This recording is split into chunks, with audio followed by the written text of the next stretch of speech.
راپۆرتەکەی میلەر بێتاوانی ترامپ و هاوکارانی لە دەستێکەڵاوی لەگەڵ رووسیا لە هەڵبژاردنەکانە دەردەخات. هەڵبژاردنە شارەوانەکانی ئایندەی تورکیا تاقیکردنەوەیەکی گرنگە بۆ هەدەپە. ئەفرین و بەرخودانی ئەفرین لە پێشەنگایەکی پەرتووکدا.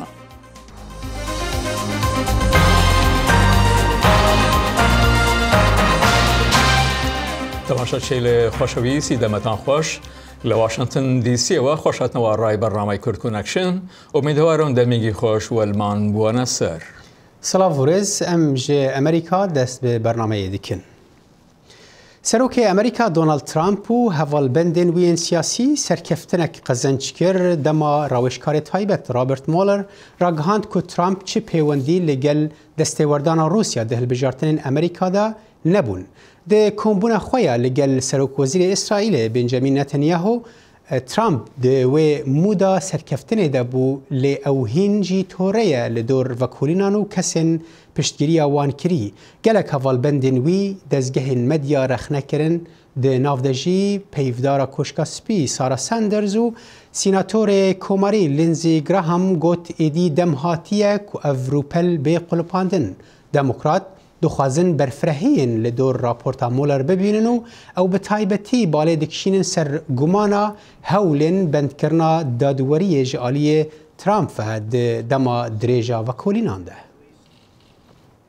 وەزیری دەرەوەی ئەمریکا هۆشداری بە هاوتا ڕووسیەکەی دەدات کە ئەمریکا دەست بەسترا و ڕاناوەستێت لە کاتێکدا تا دێت رووسیا گرژی لە ڤەنزوێلا دروست دەکات. وەزیری دەرەوە دەڵێت پۆمپیۆ لە ڕۆژی دوشەمە لە ڕێگای تەلیفۆنەوە بە سەرگەی لاڤرۆڤی وت پشتیوانی لەشکری رووسیا بۆ ڕژیمی نایاسایی نیکۆلاس مادۆرۆ مەترسی هەیە لە درێژکردنەوەی ڕەنج و ئازاری هاوڵاتیانی ڤەنزوێلی کە پشتیوانی لە سەرۆکۆماری کاتی خوان گوایدۆ دەکەن. میدیەکانی ڤەنزوێلی و رووسی دەڵێن هەردوو فڕۆکەکە کە کاربەدەستانی بەرگەری رووسی و 100 سەرباز و کەرەستەی بۆ ڤەنزوێلا تێدا بوو گەڕانەوە مۆسکۆ. حکوومەتە سەرۆکی ڤەنزوێلا نیکۆلاس مادۆرۆ کۆنتڕۆلکردنا هەن نویسینگەهên دیپلۆماتیکên ڤەنزوێلا لە ئەمریکا ji aliyê nûênerên سەرکردەی ئۆپۆزیسیۆنê خوان گوایدۆ ve şermezar kir. Ev gava Amerîkaya rewakirina Guaidó renge rê bide wî daxwaza destêwerdaneke leşkerî bike. Raporta Brian Padden Salahê Pîrotî dixwîne. نوێنەرانی ئۆپۆزیسیۆنی ڤێنزوێلا کە پێشەنجی حکوومەتی وان گوایدۆن کاتێک خانوبەرەیەکی سەر بە وەزارەتی بەرگری ڤێنزوێلا لە واشنگتن و ئەوی تریان لە شاری نیویۆرک گرتە دەست تووشی هەندێک بەرهەڵستی هاتن. ئەو بینایە لەلایەن کاربەدەستانی ڕژەمی نیکۆلاس مادۆرۆوە بە شێوەیەکی نایاسایی داگیرکرا بوو. سەرۆک مادۆرۆ پێشتر هەموو 55 دیپلۆماتی لە ئەمریکاڕا بۆ وڵات بان کردوتەوە. بەڵام دوازدەیان بڕیاریاندا بمێنەوە و پشتیوانی لە گوایدۆ بکەن کە سەرۆکی ئەنجومەنی نیشتمانی وڵاتە و خۆی وەک سەرۆکی کاتی وڵات ڕاگەاندووە دوای ئەوەی مۆدۆرۆ نەیهێشت نەیارانی لە هەڵبژاردننی ساڵدا خۆیان کاندید بکەن. واشنگتن هەموو دیپلۆماتەکانی لە کارەکاس ڕاکێشایەوە پێشی هەر چەشنە تۆڵە ئەستانەوەیکی بەرامبەر بە کاربەدەستانی ئەمریکا گرت. وەزارەتی دەرەوەی ڤێنزوێلا گرتنە دەستی ئەو بینایانەی وەک پێشێلکردنی یاسای نێونەتەوەی محکوم کرد. لەلایەکی دیکەوە حکوومەتی گوایدۆ بە یاسایی لەلایەن ئەمریکا و زۆربەی وڵاتانی ئوروپاییەوە بە فەرمی ناسراوە. هاوشێوەیەکی لەم کردەوەیە لە ساڵی 2011 ڕوویدا کە تێیدا سەرۆک ئۆباما کۆنتڕۆڵی ئیدارایەکانی دیپلۆماتی لیبی لە ئەمریکای بۆ ئەنجومەنی کاتی نیشتمانی گواستەوە کە بۆ لابردنی معمەر قەزافی پشتیوانی لە هەوڵەکانی ئەنجومەنەکە بکات. قەزافی دوایی لەلایەن هێزەکانی ئۆپۆزیسیۆن بە پشتیوانی هێزەکانی ئەمریکا کوژرا. باڵدەستخانەی ڤێنزوێلا هێشتا لەلایەن ئۆپۆزیسیۆنەوە نەگیراوە. هۆیەکەی ئەوەیە ئەمریکا هەوڵ دەدا لەگەڵ وڵاتی سێهەم بە پشتیوانی حکوومەتی مۆدۆرۆ دەمەتەقەی یاسایی چارەسەر بکات. زۆر وێ دەچێت هێزێکی پاراستن هەبێت واتە وڵاتێکی دیکە کە ڤێنزوێلا باوەڕی پێیەتی وەک سەرپەرستێک بەسەر دارایەکانی ڕابگات و کنترۆلی بکات و ئەمریکا ڕەنگە لەگەڵ ئەو دەسەڵاتە و توێژی هەبێت بۆ ئەوەی هاسانکاری بۆ گواستنەوەی بکات. بە کۆنتڕۆڵکردنی ئافیسەکانی دیپلۆماتی لە ئەمریکا ئۆپۆزیسیۆن ڕێگایەکی ڕەوای هەیە بۆ ئەوەی دەستور بە چوونی یارمەتیەکان بکات کە تا ئێستا لەلایەن هێزەکانی ئاسایشی مۆدۆرۆوە بەربەست کراون یان داوا بکات لەشکەر بێت بۆ ئەوەی مۆدۆرۆ لە سەردەسەڵات لابەرێت. ئەگەر ئەوە هەیە ئەمریکا یان هەندێک حکوومەتی تر چاویان لە حکوومەتی گوایدۆ بێت کە دەستوری هاتنی لەشکر بدات و بڵێت دەمانوێت ئەمریکا بێتە ناو ڤێنزوێلا و یارمەتی بە دامەزرانەوەی کنترۆڵ بەسەر وڵاتدا بکات و لە ڕووی یاساییەوە پێی پابەندی.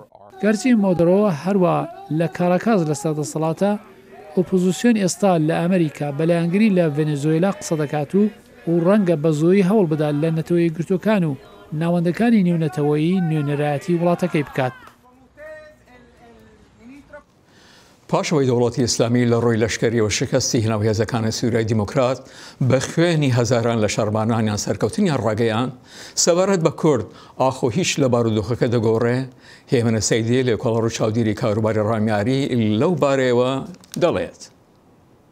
من پێم وایە هیچ ڕێکخراوێکی ئیسلامی تەنانەت قاعیدەش بەقەد داعش نەیتوانێت سرنجی جیهان بۆ لای خۆی ڕابکێشێ. هاوکات ڕووخانی ئەو دەستگا مەخوف و ترسناکە لەلایەن کوردەوە سرنجی جیهانی بەرەو کوردیش ڕاکێشاوە. ئێستا کورد وەکو هێزێکی نیجاتدەر، وەکو هێزێکی دیموکرات، وەکو هێزێکە ناچێتە ژێر کێفی بلۆکی شیع و بلۆکی سونە و تونڕەوی ئیسلامی ناسراوە. من پێم وایە کوردی ڕۆژاوا گەیشتونەتە ستاتۆسێک کە تازە هیچ کات نە کۆمەڵگای جیهانی دەتوانێت شاویان بەسەردا بخا، نە دەوڵەتی ناوەندی دەمەشق دەتوانێت وەکو جاران بوێتەوە ئەو کۆمارە عەرەبیە سووریە بەهێزەی کە هەبوو و حاشای لەبوونی کوورد دەکرد. تا چەند ئەم سەرکەوتنە لە مەدووە کار دەکاتە سەر پێگەی کورد لە ڕۆژاوای کوردستان بۆ پتەوکردنی ئەو بەڕێوەبەرایەتە سەربەخۆیی کە هەیەە. ئەلانەکان نزیکێک لە سەرسەی خاکی سووریا لەژێر دەسەڵاتی کوردایە و ئەو شۆنەش هەندێک شوێنی ترایە کە زۆرینەشی کورد نین، وەکو منبج، وەکو گرێسپی، وەکو ڕەقا. بەڵام سێرەوەی پێکاتە غەیرە عەرەبەکانیش بە بوونی کوردی بە دەسەڵاتی کوردی ڕازین، واتە ئەو دەسەڵاتێکە کورد لەوێ نیشانیداوە تا ئاستێک توانیوێتی هەم هێمنی و ئاساییشان بۆ پێک بێنێت، هەم ئازادیان دابین بکات و زۆر باشترە لەو دەسەڵاتێکە حکوومەتی ناوەندی وەکو دەمیشق یا ئۆپۆزیسیۆن لە ئیدلیبدا مەزراندووە. کەواتە پێم وایە تازە ناتوانن بە هیچ شێوەیە حکوومەتی داهات و وڵاتە دراوسەکان هێزە جیهانیەکان ناتوانن حاشا لە هێزێک بکەن کە یەک لە سەرسەی خاکی سووریی بەدەستە و هێمنی و ئاساییشی لەوێدا پێکێناوە. بەستا چەند کار دەکاتە سەر پێگەی تورکیا لە سووریا و بەتایبەت لە ڕۆژاوا؟ من پێم وایە تورکیە دۆڕاوی یەکەمی ئەو بۆ کێشەی 6 ساڵە 7 ساڵەی سووریەیە. لە خۆناغی یەکەم لا ویستی دەمێشق بڕوخێ بۆی نەڕووخە، دواتر ویستی کە لە حەڵەب بۆ خۆی پێگەیەک دروستکە بۆی وەدی نەهات. ئێستا کۆمەڵی گروپی تێرۆریستی دز و جەردەی لە ئیدلیب کۆ کردوێتەوە و لە هەمووی ناخۆشێت بۆ تورکیەوەیە کە لە ناودڵی قەیرانی سووریا لە 8 ساڵی ڕابردوودا ستاتوسێک بۆ کورد ساز بۆ کە احتمالە بێتە دووهەمکیانی سیاسی کورد. من پێم وایە تورکیە دۆڕاوی سەرەکیە. کاکێمی لە ڕاستیدا هێزەکان سووریای دیموکرات بە ڕێبەرایەتی کوردەکان و بە خوێنی هەزاران لە شەڕبانان باکووری سووریایان لە دەوڵەتی ئیسلامی پاکردەوە. ئیتر ئەمریکا هیچ پێویستێکی بە تورکیا ماوە؟ تاو ئاستەی کە ڕووخێنەر نەبێ بۆچی ئێستاش تورکیە و ئەمریکا هەردووکیان هاوپەیمانن لە ناتۆدا. ئێستاش بەهەرحاڵ تورکیە پردێکە لە نێوان ئوروپا و شەرقدا، بەڵام تا ئەو ئاستەی کە نەیە بێتە حاڵەتی جێرەشێوێنی لە سووریا بی هەوێکە هێمنی سووریە تێک بدە. هاکا ئەوڵاتان پێ بڵم ئەو گرنگی تورکیەش وەکو ڕابردوو بە تایبەت بە و ڕمبازڕێنەی کە کردی لە نێوان واشنگتۆن و موسکۆ وەکو خۆی نەماوە وڵاتانی ڕۆژاوا لی بەدگومانن لەسەر پەیوەندەکانی لەگەڵ داعیش هەر ڕۆژەی دێ زیاتر ڕوونکردنەوە دەبێت بە زیندانەکانی داعیش اعتراف دەکەن لەسەرەوەی کە پەیوەندی لەگەڵ تورکیەوە هەبوو. تورکیە تا ئەو ڕادەیە کە دەستێوەدان نەکە پێی خۆشە وڵاتانی ڕۆژاوایی بەتایبەت ئەمریکا تەعاملی لەگەڵ بکەن، بەڵام ئەو تورکیەی پێشوو نییە کە هەرچێکی بیکەن وڵاتانی ڕۆژاوایی و بەتایبەت ئەمریکا لێ قبوڵ بکرێت. کاکە هێمن دیارە ژیانی هیچ مرۆڤێک بە پارە قەرەبوو ناکرێتەوە. کورد بەتایبەت و هاوڵاتیانی تری ڕۆژاوا بە خوێنی هەزاران لە شەڕبانان ئەم سەرکەوتنیان بەدەستهێنا.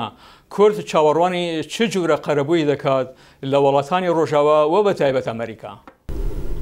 یەکەم قەرەبووی مادی ڕاستە جێی قەرەبووی جا ناگرێتەوە، بەڵام ناکرێت حاشاشی دەکرێت لە هەموو شوێنێک کەسێک کە بەبێت تاوان بکوژرێت دەوڵەت ناوەندی بەرپرسە لەوەی کە قەرەبووی ژیانی بکاتەوە تا ڕادەیەک بۆ کەس و کارەکەی.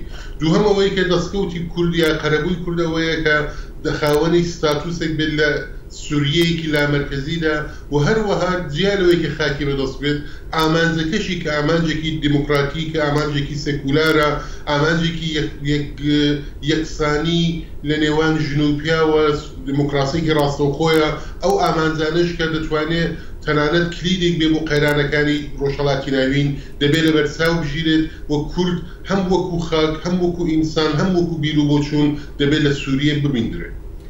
هێمنە سەیدی لە کۆڵەر و چاودێری کاروباری ڕامیاری زۆر سپاس. سپاس بۆیەوە. فروکن اسرائیل ایریشن عزمانی لکرت غزه برن سر دهان آرمانج ده نافدجی نویسینگه سرکرده حماس اسماعیل هنیه. اف ایریش تن پشتی آویتنا روکیتان جعالی فلسطینی و لی راپورتان بحثا چه زیانا نکر. ایریشن روکیتان لی دجی اسرائیل کود انجام ده 7 کس بریندار بون هشت که نتانیاهو سردان خوی واشنطن کرد بکه سردانا کوته دا ترامپ با آواکی فرمی پیناسینه به سروریا اسرائیل لگرین جولان دیکه او گران نویا تندوتجیه دبه بری که 2 هفته یان جهل بجارتن اسرائیل بر پرسن فلسطین دبیجن اسرائیل و حماس اره کرنه لدور آگر بسته که به نافجیاتیا مصره لینه دیاره کاده بیتا پیکانین آنا. بله جبو شیروکرنا وان پیشکتن داوی و هروها روشا روندا کردی لإسرائیل نها هفکاری من نجیب بالایج اسرائیل به مرایه دم باش نجیب اف پیشکتن داوی آویتنا روکیتان جعالی فلسطین و ایریشن عزمانی اسرائیل و هروها مجارة جولان و پیناسین امریکا به سروری اسرائیل لور جعالی خلکه و چاواها تا پیشوازی کرن. بله صالح وجهگوکو او آلوزین افدروجن بردوام دکن لسر اسرائیل لسرگل اسرائیل باندوره که نرینی لسر جواک جهه وک نهات راگهاندن مدیا اسرائیل دبیجه دوان ساعت انداد دبکو بنیامین نتانیاهو بگه اسرائیل اگر کو نگهش به او یک سر جوینه که تایبل گل برپرس لشکری انجام بده جبر کو روش لور آلوز حتی رادکی بو نشانن کو آلوزی جی او بون دما کوما دیدار هبو لجیه کی ام گهش نجی دیداره او کس خودی کو مکار په هي هندکی درنگ کاد گود ببورن جبر کو جوینا مل گل دبستان گل خوندکار هبو لدبستان بشکی وی آواهی دبستان بو ما زارو اگهدار کن کو دبا هرشن دجوار چه بجبر وی روشان هو پیدا بوی یا کم جبر هرشن کو حماس و جبهه اسلامی کرین سر اسرائیل و همش آلیدی و دماکو امریکا بلندهی جولان و که هرمک ولات اسرائیل راگهاندی هلبت وی که باندوره که راست کر و وجود کو هم حماس و هم منظمات فلسطینی دبیجن کو آگر بست هیا لانها وزیر اولکاریا اسرائیل راگهاند جلعات اردن گوتی هیچ وقت که امدین نینا و هر وصا وکیل وزیر دروجی همان تشدگو گوتی امی بردوام لحماس بخین حتی داوی بله که نجیب استخاصن في بونه ايضا بحثا بتلوي دريج بو وقت بيشو باندنا روشا روندا كردي لوي دري روشا روندا كردي لاسرائيل بگشتي تا چاوا ديتو پیوندی اوان به جواک اسرائيل بگشتي را چاواي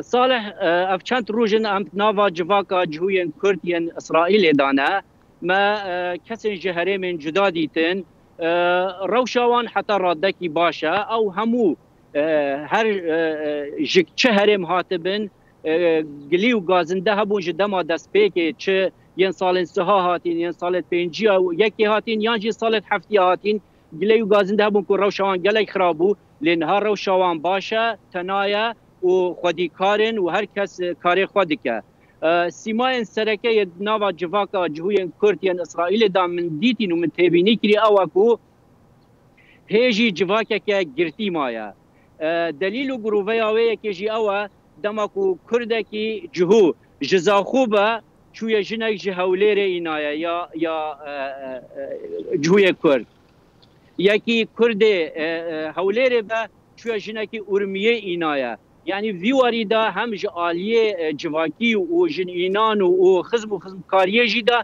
گل نزیکی هفن باشه که نجیب اوه که باندورا خوال سر تفلیبون وان دی جواکا اسرائیل دا نکریه یعنی او آنها با واکی چالکدار تفلی جواکا اسرائیل بونه؟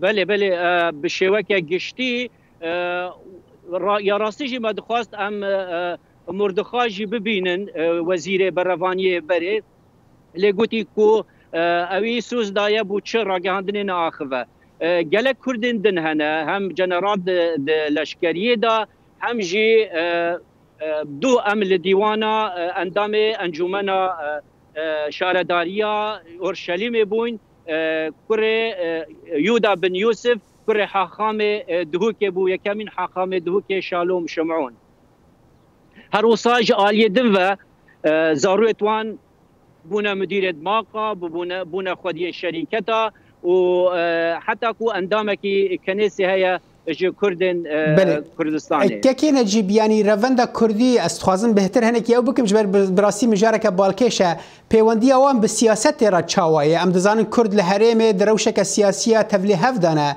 کردن اسرائیل پیوندی اوان به سیاست و بیرو بوچین سیاسی را چاوایه تبلی سیاست بونا كك صالح برانيا وانجي وكا ازقل واخفتن فتر بشتفانيا نتنياهو دكن وكا من ديتي برانيا وان هروسان ده هالبجارتنان دار روليوان هيا كوميونيتي وان هنا جروبين وان هنا برانيا وان بو مثلا يعني روشنبيري سياسي بردوام دنافا جواكا اسرائيل دا واسرائيل جي باش رزوان دقرا وكميناك او آهنگا نوروزی چه بو بریشوکی دوان وزیر اکونومی هات پیوک خوان هفکاری من نجیب بلایی تج اسرائیل مروی گلک سپاس گلک سپاس بوجی سرچوان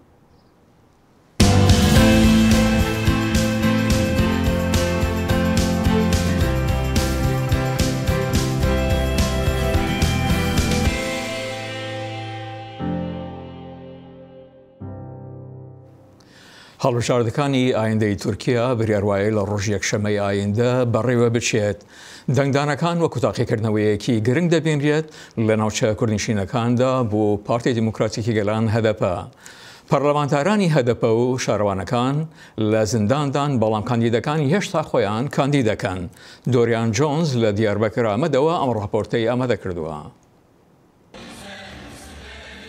پیروزباهی نوروزین آمده پارتیا دموکراتیکیا گلان HDP دی پیروزباهیان ده تولیبون خورد پیک آنی و بربیجرین خوین هلبیجارتنان جارکتن دا ناساندن. جبو بربیجرا باجاروکا کایپنار کزبان یلمازه پیروزباهی لدیجی دجوارین کو اوروبرتی وکی بویرک خوش و پشتوانیه.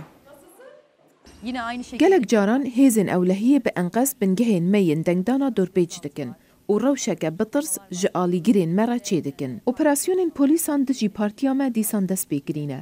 Li gel jimareyekî zêde bendkiriyan û girtiyan. Li Amedê ku piraniya wê Kurd e hebûnek girseyiya evlîkariyê heye. Herem bi deh salan e navenda serhildana PKK'ye ku rêxistinek cudaxwaz e. Zedetirî heştê şarederên HDP bi iddiayên alîkariya PKK hatine girtin û şuna wan da ji aliyê devletê ve qayyum hatine şandin. Kanalên televizyona ve şana reklamên HDP red dikin û medyaya serekê jî cih nadevan. Bilî van bûyeran Berbijêr Yılmaz kempenya xwe didomîne. Ev helvesta partiya wê ya HDP di navbera hinek kesan da dilsoziyek pêk tîne.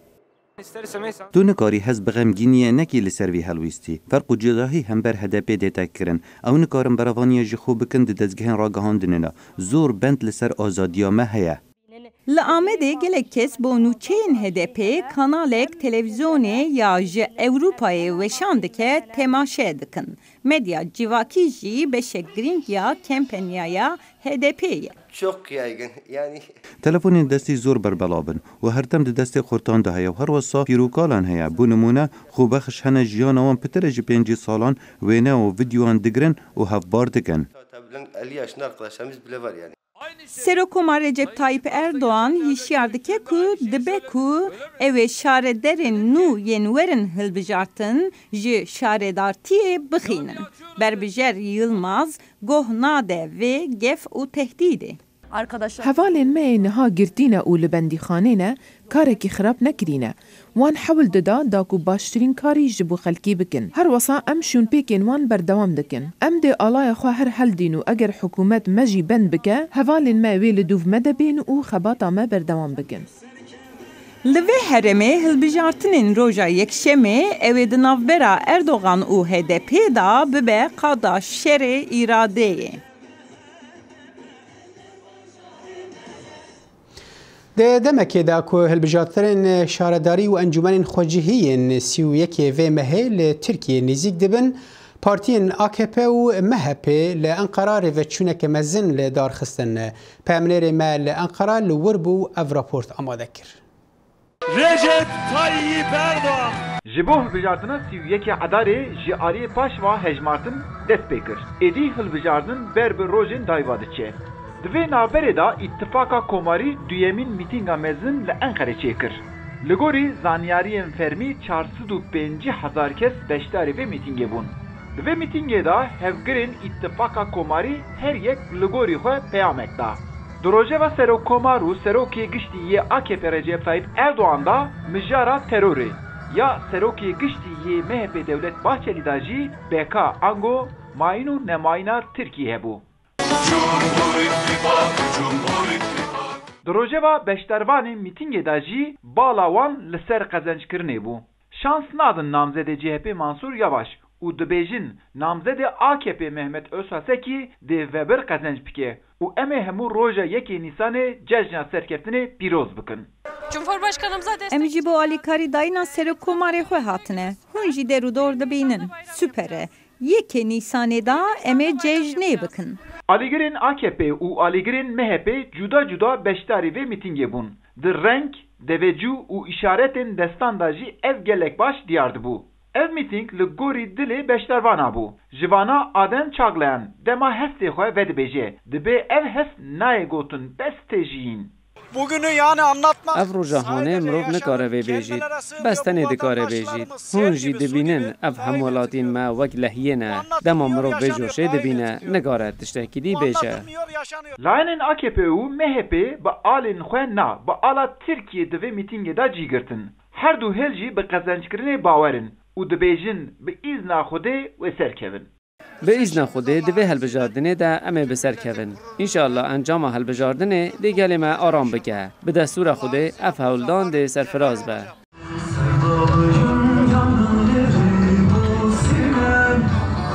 Mîtînga îttifaka komarî li vê derê dawî bû. Di vê mîtîngê da gelek kes beşdar bûn. Lê rastî Serokkomar Recep Tayyip Erdoğan dema qise dikir, pirê wan jî hêdî bela bûn. Eyüp Demir, Dengê Amerîka, Enkere. یەکێتی ڕۆناکبیرانی ئەفرین پێشەنگایەکی پەرتوک و پەرتوک واژووکردنیان لە ئۆردەگای پەنابەراندا لە ئەستانی شاپا بۆ 13 نووسەر کردەوە. ناوەڕۆکی پەرتوکەکان سەبارەت بە ئەفرین و بەرخۆدانی ئەفرینە. لە باخچەیە خواندنێ و سەرپەرشتیە یەکێتیە ڕەوشەنبیرên ئەفرینێ پێشەنگەها پرتوکên 13 نویسکارên ئەفرینێ هاتە vekirin. Navaruka hemû pirtûkan li dûra Efrînê şehîdan û berxwedanê ne bi gûr Usame Ehmed serokê Yekîtiya Rewşenbîran ji me re dibêje. Ehmed peyama vê çalakiya wan wiha şîrove kir. Em di wê hêviyê dane di wê baweriyê dane ji bo Efrînê çi gerek bibe çi lazim bê pênûsên me, hişê me, hestên me, her hêzê me wê her tim amade bê ji bo Efrînê û ji bo rizgarkirina Efrînê. Yê girîng ji bo me em xwe hazir dikin ji bo vegera Efrînê. Em ê vegerin Efrînê lê ema newek em jê derketine em ê vegerin. Em ê hîn xortir û hîn serkeftîtir em ê vegerin. Kurd bi pênûsa xwe her wiha nivîskarê navdarî Efrînê Merwan Berekat jî di çalakiyê de amade bû û romana xwe pakrawanekî Kurd كل دور شر شروان كرد لدجي داعش لچياي پارسا خاتونية جبو حاضران امزاكر دور چالاكي بركات نرين اخوا وها پاروكر پرتوکان پناگها سردم امزا دکن لناف پنابرن عفرینه کشورن عفرینین کمدار زوره هاتنه کشور کرن اوانا تیواته که شورش که تایبت از ملت از گل تجاری لبنده روشان ناسکنه و ده هر روشکی ده جی دکاره برخودانه بکه و ده هر روشکی جی دکاره ببیجه از همه ملت که ببیجه از همه ده هر روشکی ده او ملت وی هر هبه به هستین زاروکتی آخوا ین کل عفرین آخوا سرد پشکوین زاروک 14 سالی خلیل موسى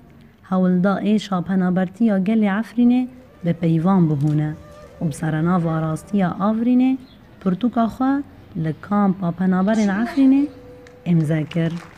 دمو کامج عفرینه در کتنه یعنی دوی گره خونان یعنی جبل احلام یعنی ورد دمی کتاب لپاش خود نری موقف پر حزین بیانه مرا چه قصد دنکه شروع بکه نوکی گوت دوید وقت دابه یعنی پر چاتن بی دا بدی ملتی معید داگری اوهیم بسر ویگی دا ملت براوی و دی ساجی لیدخست لسر که لگل دخست پنابرین عفرینه لشهباد چالاکین خوین روشنبیری دا بردوامن پشتی وکرنا پرتوکخانه و چندین پیشنگه هنری و جاره جی به امضا کرنا پرتوکان پیشنگه هکل دار خستن خوراستی کف خاشیه حاضران هات نوروز رش شدنگ امریکا